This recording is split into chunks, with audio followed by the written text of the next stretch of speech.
Mr. Vice President, Mr. Speaker, members of the Senate and the House of Representatives. Yesterday, December 7, 1941, a date which will live in infamy, the United States of America was suddenly and deliberately attacked by naval and air forces of the Empire of Japan. The United States was at peace with that nation, and, at the solicitation of Japan, was still in conversation with its government and its emperor, looking toward the maintenance of peace in the Pacific. Indeed, 1 hour after Japanese air squadrons had commenced bombing in the American island of Oahu, the Japanese ambassador to the United States and his colleagues delivered to our Secretary of State a formal reply to a recent American message. And while this reply stated that it seemed useless to continue the existing diplomatic negotiations, it contained no threat or hint of war or of armed attack.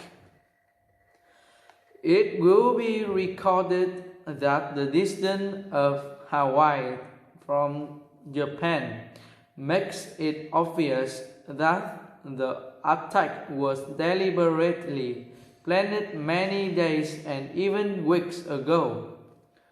During the intervening time, the Japanese government has deliberately sought to deceive the United States by false statements and expressions of hope for continued peace.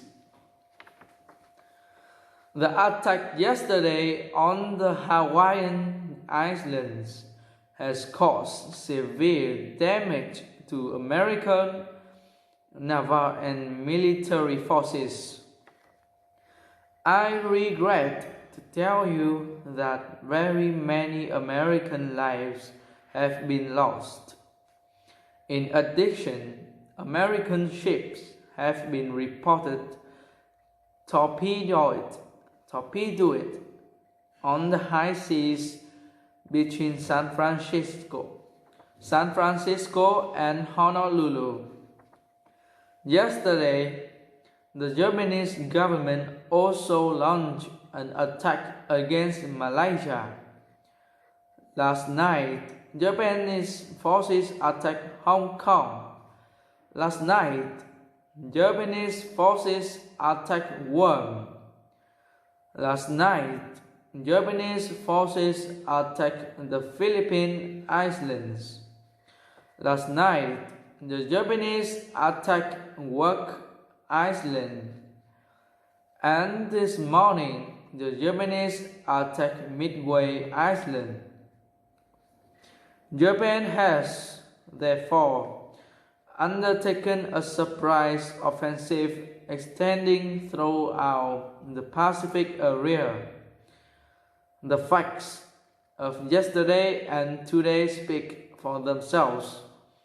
The people of the United States have already formed their opinions and well understand the implications to the very life and safety of our nation.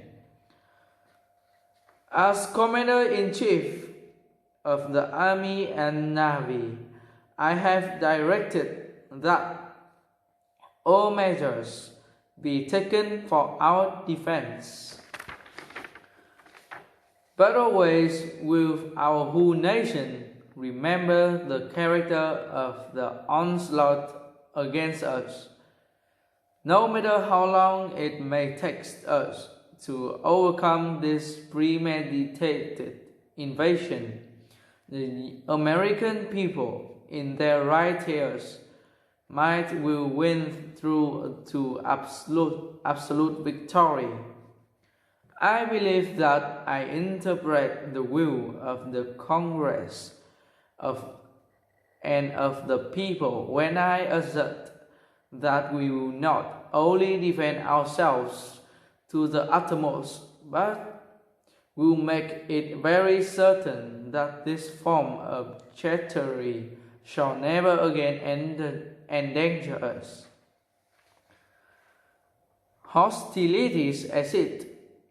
There is no blinking at the fact that our people, our territory, and our interests are in grave danger.